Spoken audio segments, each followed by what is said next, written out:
bacain dulu satu ayat yang bisa mengajak saya untuk masuk Kristen. Oke. Sabar ya.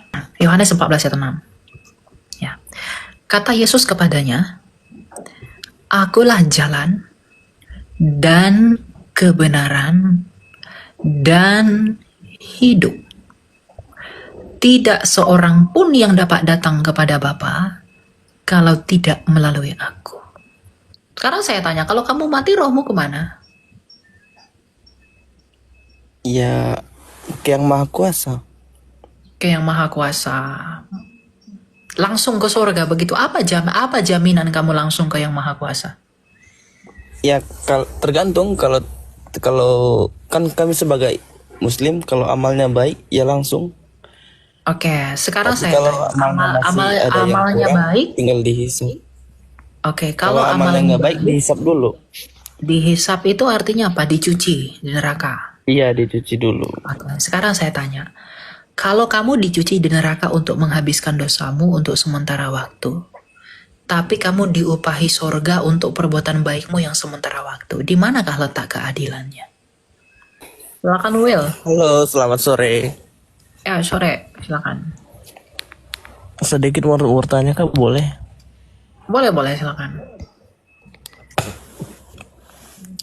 Kalau kita mau masuk Kristen, ada nggak itunya? Apanya? Emang kamu mau masuk Kristen? Ada nggak jaminan untuk masuk surga gitu? Oh iya. Tuhan Yesus berkata, Akulah kebangkitan dan hidup, barang siapa yang percaya kepadaku, ia akan hidup walaupun ia sudah mati. Sama seperti ia yang tetap hidup. Sama seperti dia yang telah hidup kembali, meskipun ia telah mati di dalam kayu salib. Ya. Yohanes 8 ayat 24. Ada dalilnya Kak? Ada Yohanes 8 ayat 24, Yohanes 8 ayat 22, Yohanes 14 ayat 6, Yohanes 1 ayat 14. Aku memberikan hidup yang kekal.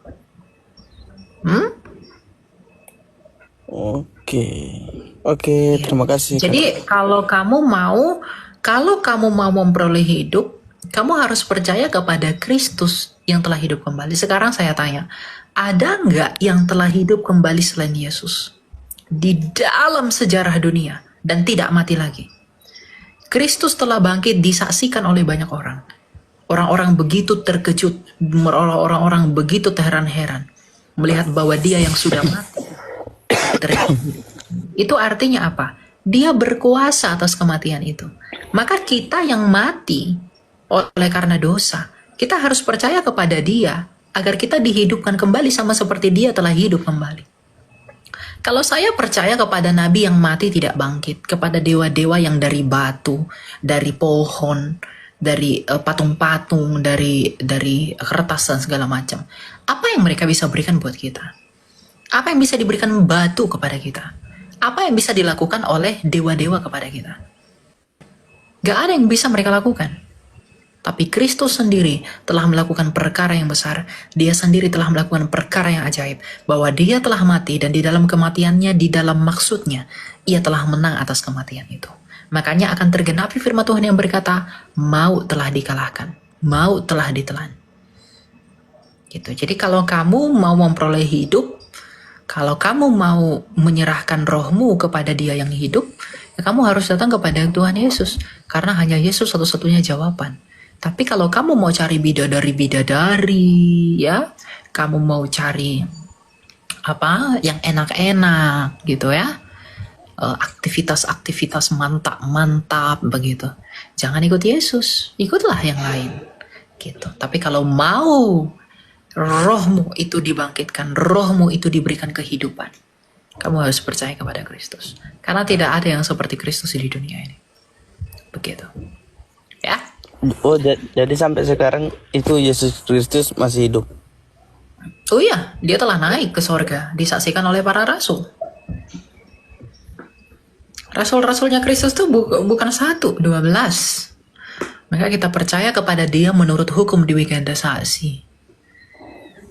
Makanya semua rasulnya Tuhan Yesus itu matinya menderita demi iman mereka. Mereka nggak mungkin rela menderita demi dongeng. Gitu. Tapi karena mereka melihat bahwa begitu ajaibnya perbuatan Yesus, begitu hebatnya kebangkitan itu, begitu mengherankannya kehidupan setelah kematian itu, maka mereka rela dianiaya oleh orang-orang yang membenci Yesus demi iman mereka. Begitu. Makanya kami begitu bangga, kami begitu percaya kepada Kristus. Sekarang saya tanya, kalau kamu mati rohmu kemana? Ya ke yang maha kuasa. Ke yang maha kuasa. Langsung ke surga begitu. Apa jaminan kamu langsung ke yang maha kuasa? Ya tergantung, kalau kan kami sebagai muslim, kalau amalnya baik ya langsung. Oke, sekarang Tapi saya kalau tanya, amalnya masih ada yang amalnya kurang, baik. tinggal dihisap. Oke, Kalau kalau amalnya nggak baik, dihisap dulu. dihisap itu artinya apa? Dicuci di neraka. Iya, dicuci dulu. Oke, sekarang saya tanya, kalau kamu dicuci di neraka untuk menghabiskan dosamu untuk sementara waktu, tapi kamu diupahi sorga untuk perbuatan baikmu yang sementara waktu, di manakah letak keadilannya? Kamu berbuat baik hanya sementara, kamu berbuat jahat hanya sementara. Perbuatan jahatmu hanya di neraka sementara. Tapi kenapa perbuatan baikmu selama-lamanya? Apakah itu adil? Dan apa yang menjadi saksinya itu? Apa yang membuat kamu yakin itu benar-benar ada? Kamu kan nggak melihat itu. Sedangkan para rasul Yesus Kristus melihat sendiri Yesus Kristus. Kamu melihat gak janji itu? Yang kamu dikatanya dicuci bla bla bla. Ada gak saksi dari pewahyuan itu? Kalau gak ada saksi, bagaimana mungkin kamu percaya? Kalau saya bilang, saya punya Ferrari, tapi saya gak punya bukti bahwa saya punya Ferrari. Percaya gak kamu sama saya?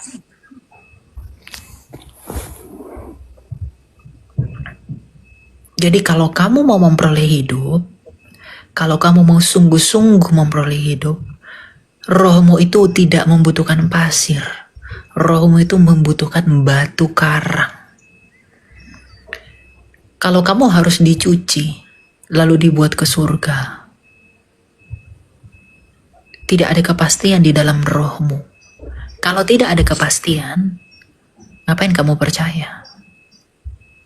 Kenapa kamu tidak memilih yang pasti, yang telah mati namun hidup kembali? Yesus Kristus. Dia sudah pasti loh. Dia disaksikan kebangkitannya, rasul-rasul melihat dia. Kuburnya kosong. Kalau dia sendiri bisa menghidupkan dirinya dari kematian, dia pun bisa menghidupkan kamu ketika kamu sudah mati. Di hari kebangkitan. Jadi saya harap kamu rendah hati, kamu belajar lebih banyak tentang Tuhan. Kamu cari Tuhan dengan hati yang tulus agar kamu menemukannya. Kristus, Tuhan kami yang selalu kalian olok-olok itu beberapa kali, itu sangat mengasihi kamu. Dia nggak mau jiwa kamu binasa. Dia nggak mau roh kamu binasa. Maka dia menyuruh kami orang Kristen untuk menginjili kamu, agar kamu diselamatkan di dalam kasih-Nya. Bukan dicuci di neraka dulu. Di neraka dicuci, kamu udah gosong dulu di neraka baru masuk surga. Konsep apa itu? Iya kan, kalau di sana itu hidup kekal. Kalau udah di alam lain. Ya, kalau kamu sudah dicuci di neraka, bukankah kamu sudah gosong? Yang dicuci itu rohmu, tubuhmu, jiwamu apa? Atau pribadimu? Apa yang dicuci? Bisa nggak api mencuci dosa? Gimana api bisa mencuci dosa?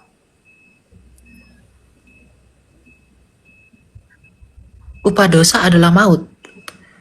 maka maut harus dibayar dengan maut. Yesus Kristus telah membayar maut dengan mati. Dia telah membayar kematian dengan mati. Tapi dia telah mengalahkan kematian dengan bangkit. Kalau kamu hanya dicuci dengan api, apa yang bisa kamu harapkan dari api? Percayalah kepada yang pasti agar kamu diselamatkan. Ya, itu panggilan kami buat kamu. Kalau kamu menolak percaya, ya nggak apa-apa. Kami tidak pernah paksa orang jadi Kristen, brother. Tapi kami mengajak orang agar mereka lebih mendalami untuk apakah dia hidup.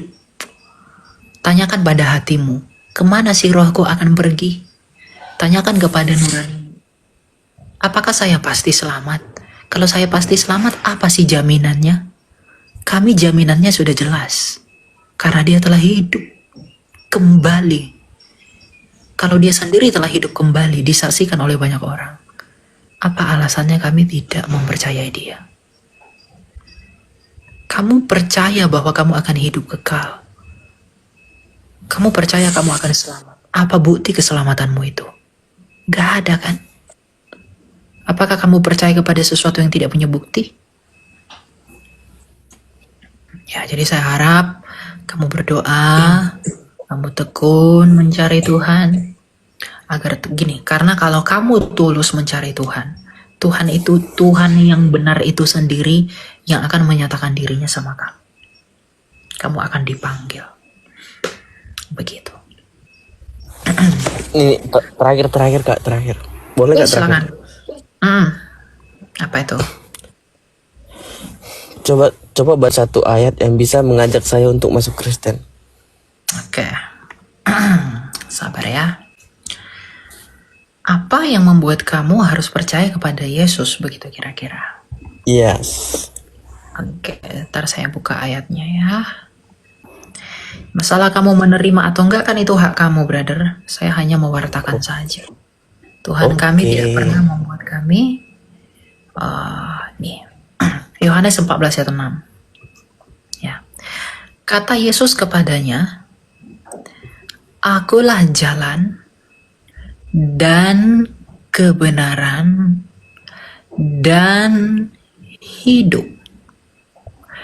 Tidak seorang pun yang dapat datang kepada Bapa kalau tidak melalui aku." Yesus kan firman-Nya Allah. Tuhan Yesus berkata apa?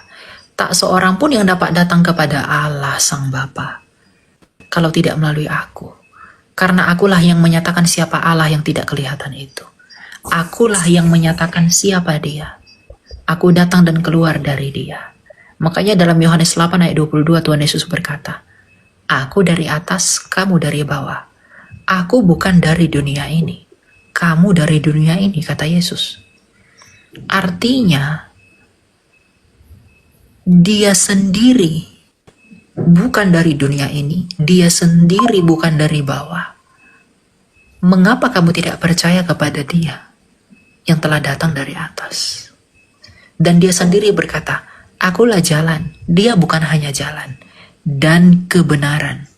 Dia kebenaran itu sendiri dan hidup. Sekarang saya tanya sama kamu, tujuan kamu itu apa?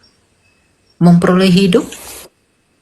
Kalau kamu mau memperoleh hidup, datanglah kepada dia yang mengatakan dia adalah hidup. Dan dia tidak hanya menyatakan dia hidup, tapi dia membuktikan bahwa dia hidup kembali. Oh, Yesus Tapi tujuan saya sebenarnya untuk masuk surga. Oke. Bisa nggak kamu masuk surga dengan percaya kepada dia yang belum pernah dari surga? Tuhan Yesus berkata apa? "Aku telah turun dari surga." Yang tahu jalan ke surga hanya dia yang pernah pergi ke sana.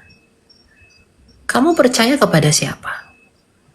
Apakah yang kamu percayai sudah pernah pergi ke surga? Bahkan dia sendiri pun tidak yakin dia di surga. Tapi Yesus Kristus, dia tahu jalan ke sana. Dia tahu bagaimana pergi ke sana. Aku telah turun dari surga. Yang tahu jalan ke sana hanya Dia. Ada nggak nabi yang mengatakan, oh Yesus kan hanya nabi. Nabi mana yang mengatakan aku telah turun dari surga? Musa. Yeremia. Emang ada suatu bukti Kak, Nabi itu Yesus turun ke surga gitu? Ada suatu Jelas, Itulah. jelas buktinya. Bukti bahwa dia naik ke surga itu ada. Dia dilihat oleh para rasul. Naskah-naskah kuno mencatat itu. Nggak mungkin dia bisa naik ke atas sana kalau dia tidak pernah turun dari sana. Dan buktinya dia hidup kembali loh. Mana ada manusia yang hidup kembali selain Dia. Jadi yang tahu jalan ke surga itu ya hanya Dia. Karena Dia telah turun dari sana. Dan Dia kembali disaksikan oleh para rasul. Sampai langit itu tertutup. Kan langit terbuka pada peristiwa kenaikan Tuhan Yesus ke surga. Dalam Matius 28. Jadi, di dalam logika saya, kalau saya mau percaya dan kalau saya mau mendatangkan surga, kalau saya mau memperoleh surga, saya datangnya kepada Dia yang telah datang dan turun dari surga. Adam turun dari surga, kembali nggak dia ke surga? Enggak, tetap mati kan di bumi, membusuk kan?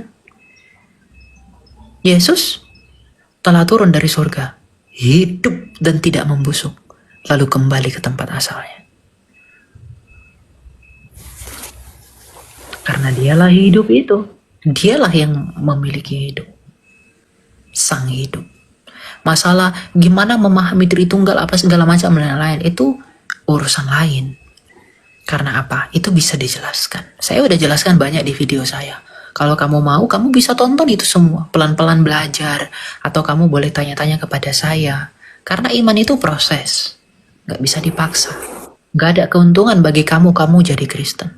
Tapi karena kasih kami, roh yang ada di dalam kami, yaitu Roh Kudus, itu menuntun kami untuk menginjili kalian. Kamu gak tahu. Kalau kamu semakin belajar sejarah, kamu akan tahu ajaran yang benar itu dari mana. Ajaran yang kamu iman itu datangnya sebenarnya dari mana. Kalau kamu semakin belajar, semakin dalam, kamu akan tahu sumber pengajaran itu dari mana. Jadi kamu harus belajar, mencari, tapi dengan jelas motivasi kamu harus tulus mencari Tuhan. Mencari Dia terus-menerus.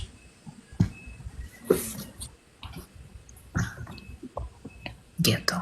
Dan Tuhan Yesus tuh bukan orang yang tidak bermoral. Dia gak pernah bunuh orang. Dia gak pernah jahatin orang. Dia gak pernah menghina orang. Dia mengasihi semua orang. Musuh-musuhnya pun Dia kasihi. Karena Dia benar. Dia tidak mengawini banyak wanita. Dia tidak membunuh orang lain. Artinya Dia memang teladan. Saya percaya sama Dia karena Dia bisa diteladani. Terlepas dari keajaibannya Dia. Ngapain saya percaya kepada Dia yang tidak mengerti apapun? Lalu demi karangan dan filsafat kosong. Apa yang bisa kamu harapkan? Ya, saya tidak sedang memaksa kamu atau apapun. Saya hanya menjawab apa yang kamu pertanyakan.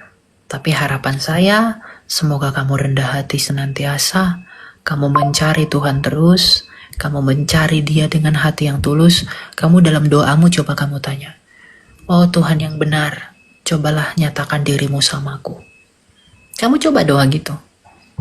Pasti kamu akan ketemu Yesus. Saya yakin itu.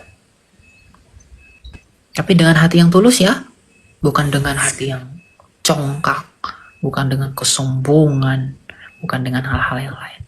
Dengan hati yang tulus, kamu cari Dia terus dicari. Ya. Dan ingat, kalau kamu percaya Yesus, kamu akan dianiaya, kamu akan dibenci, kamu akan dimusuhi oleh banyak orang. Kenapa? Karena itulah kebenaran. Hanya pohon yang berbuah lebat yang dilempari batu, bukan? Orang nggak pernah melempar pohon mangga yang tidak ada buah mangga. Karena kekristenan itu benar. Kekristenan itu begitu lebat di dalam buahnya. Maka orang-orang berusaha memfitnah kekristenan. Kamu menyembah 3 Tuhan, kalian itu kafir, kalian itu begini, begini, begini. Padahal iman kami tidak pernah seperti itu. Nanti makin lama kamu belajar, kamu akan tahu bagaimana kebenarannya. Ya, saya harap kamu tetap semangat di dalam Tuhan. Dan kalaupun segala sesuatu itu keputusan ada di tangan kamu, saya tidak mengatakan kamu terburu-buru ya. Tapi kamu perlu berproses mencari Tuhan. Yang penting kamu punya hati yang tulus, hati yang tulus. Kamu minta, wahai Tuhan yang benar, nyatakanlah dirimu kepadaku. Selalu katakan begitu. Nanti Tuhan itu sendiri yang akan menyatakan dirinya sama kamu. Jangan takut. Oke, gitu ya Will ya. Oke, terima kasih. Ya, semangat ya. Oke, selamat sore. Iya, selamat sore.